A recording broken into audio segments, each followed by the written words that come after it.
Welcome. My name is Dr. Thomas Lamb. I'm the President and Director of Sports Science here at Fitz Toronto.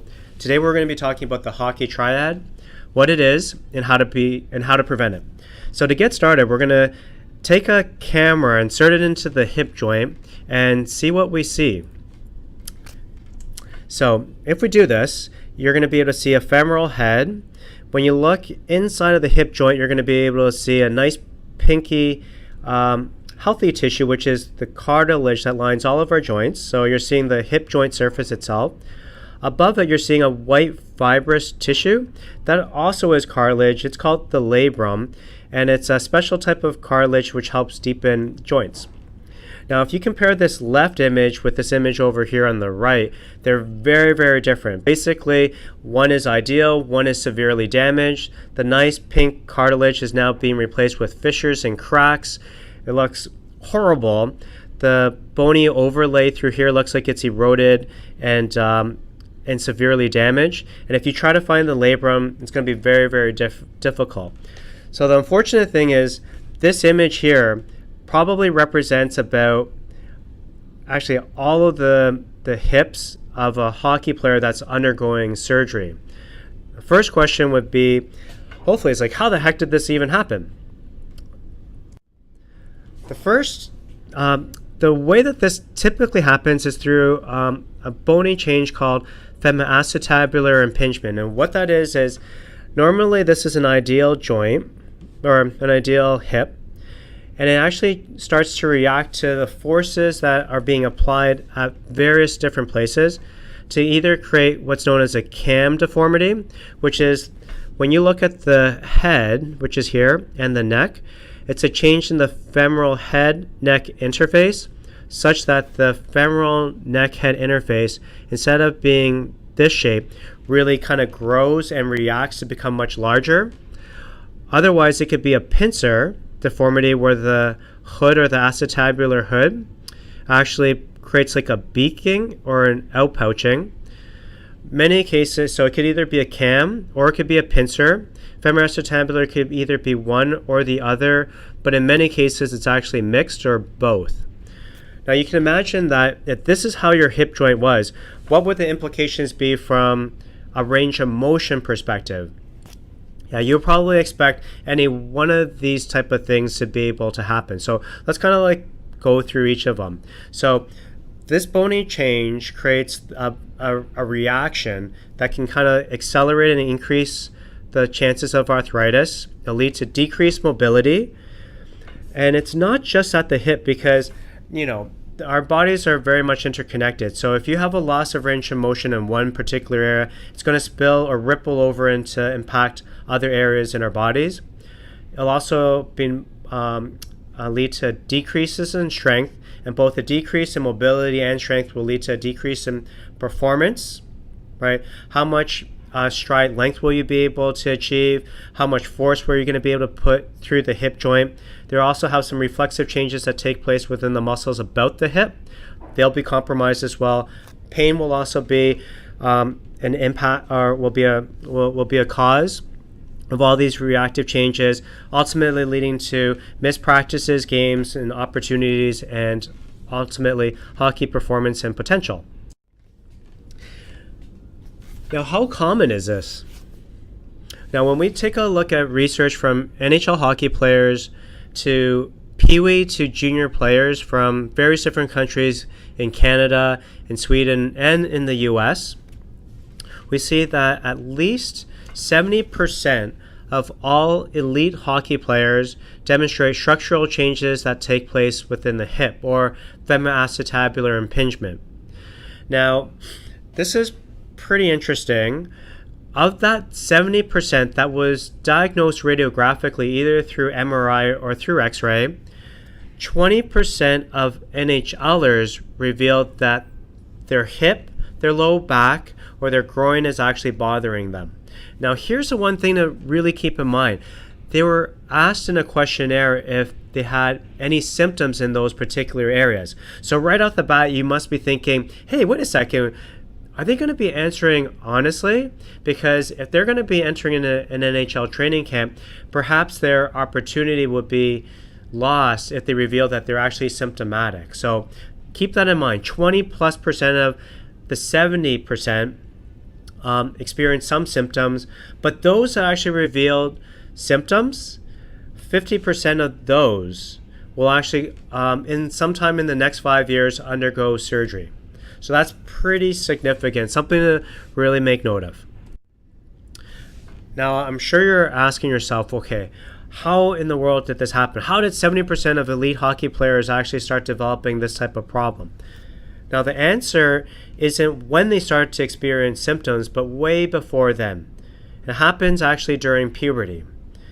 Now, during puberty, the femoral head and neck interface, there's a growth plate through there that if it gets exposed to a whole bunch of different load or shearing forces that commonly take place while we skate, the bone will react to those types of loads.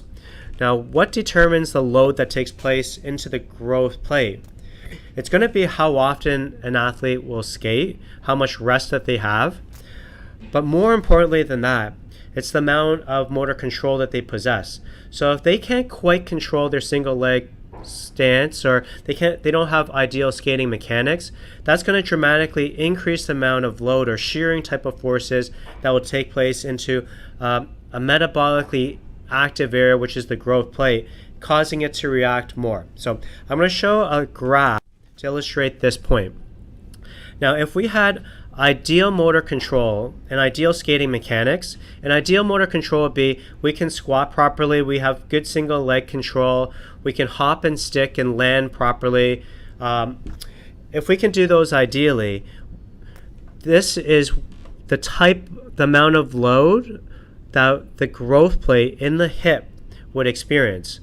But if we had poor squat mechanics and we couldn't control a single leg, as if our knee would move inwards when we actually try to do a single leg squat, and if we have poor motor control, there'll be much more load or much more shearing or torsional type of loads that take place within the growth plate.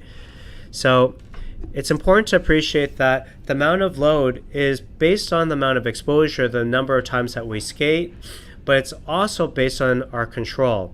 So it's easily a multiplier. So if you are skating, let's say like 3 times per week, and let's say that you do 2,000 strides in those practices, if you did ideally, you'd have, let's say, 1x type of exposure. But if you did poor control, you can easily multiply that sometimes as much as 10 times. Now, understanding this, we believe we have a model where if we can control the loads that will otherwise lead to these structural changes, we have a way in which we can backtrack. So when it starts to look like this, we're going to start to experience some early warning symptoms. It could take place within the hip and the groin and then the low back.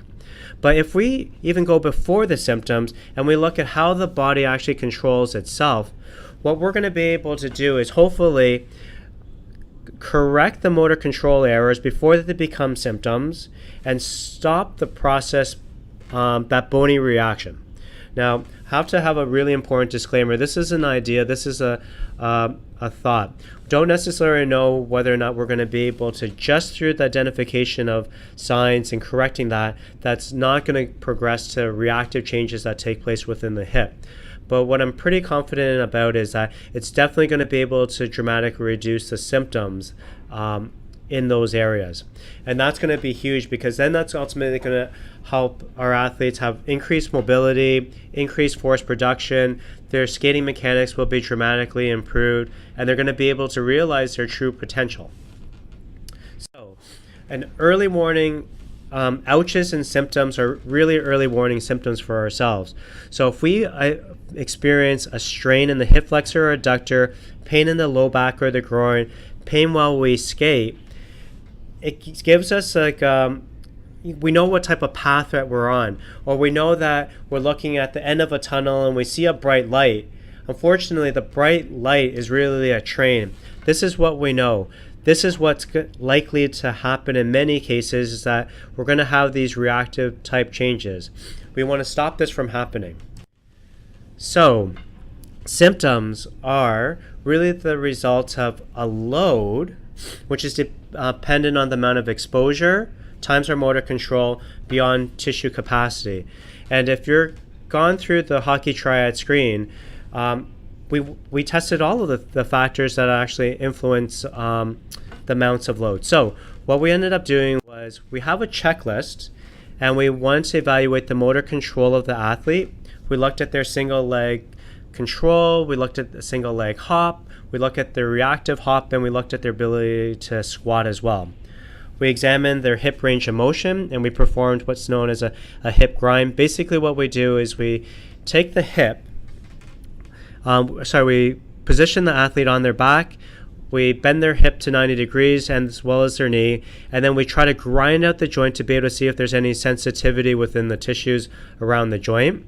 And then we ask them if they've experienced any symptoms in the last 6 months or during the prior season.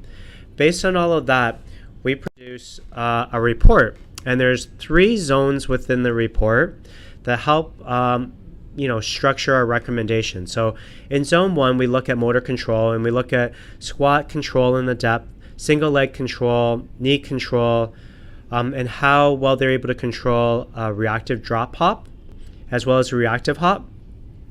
We examine whether or not they have any pain during a hip grind test and the range of motion within the hip itself, because we often find when athletes experience some symptoms, their hip range of motion decreases as a compensatory strategy, because that particular area is kind of sensitive. It wants to kind of clamp down itself, not move quite as much. So that's really zone 2.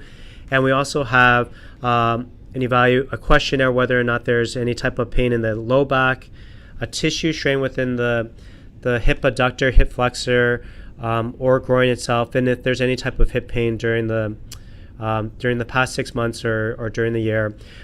This report gets generated in all of the description of the test and how we did it. It's all listed down below here, and that kind of that report guides us, because then these are our recommendations. So based on each respective zone, we look to see whether or not that there's a non-green area. And if there is a non-green area, then that means that there's a problem, and we just kind of follow the hip warning system to be able to figure out exactly what to do. And I'm going to create a little bit of a tutorial about how to use the hip warning system, and I'm going to put that up on the website so that you'll be able to find that. So based on the hip screen and the warning system, those are 2 parts of the solution that we have, but we also have a hockey triad injury prevention program whereby we improve range of motion, we improve the motor control of our squat, single leg control, as well as system stability. And what that basically means is how well we control our entire body. We want to take what the hip screen or what the hip score is and dramatically improve those results. Sometimes we might make a recommendation that to see a healthcare professional, or that during the season when the symptoms become a little bit worsened, or if we start to see a decrease in range of motion, that we recommend what's known as Athlete Restore, which is a soft tissue based approach to be able to restore tissue qualities. Now, the basic program, or the Hockey Triad Injury Prevention Program, is helpful at the basic level, but in order for us to have true injury prevention, we need to be able to control ourselves in addition to just like basic hops and reactive hops. We have to be able to manage the challenges and loads that take place within sport itself. So that's really where our athletic development programs take place. So we want to test the athlete under fatigue, under the types of loads and impacts and intensities that take place within the sport itself, as well as when they have to make a decision. So all of these particular areas need to take place within an athletic development context, but that's a little bit beyond the basic solution. We have a little bit more of an advanced approach for that. Now here's the fun part. Now this is our hockey triad quiz. So hopefully you've been able to follow along and been able to get the result or get the correct answers. If you have any problems, accompanying this is an infographic where all the answers are there, so you'll be able to figure out what the answers are. So first question is, what percentage of elite hockey players have the hockey triad? Question 2, what are the common symptom areas that affect the hockey triad? Hopefully you know how it happens. And here's a hint. It happens during puberty in a particular area. What are the key factors that determine load? What are the 2 things that determine load? What do we want to measure in order to be able to identify the signs that will eventually lead to some symptoms that can progress into becoming the hockey triad? And we're going to help you out with how to use the hockey triad hip warning system in another video. Thank you very much for listening. This is one of my favorite slides. We're all now in the driver's seat. So what we do with this, it's really up to us. So please feel to share this with other members within the hockey community. It's really not meant to be a secret. We really want to just try to help educate people to be able to prevent femoroacetabular impingement, the hockey triad, which are really problems in the low back, the hip, and the groin. Thank you so much for listening. Again, my name is Dr. Thomas Lamb. This is Fitz Toronto. We're going to be doing lots of different things to be able to help out the community. So this is just the beginning. If you would like other people to become screened, just simply contact our office and we'll be more than happy to help. Thank you.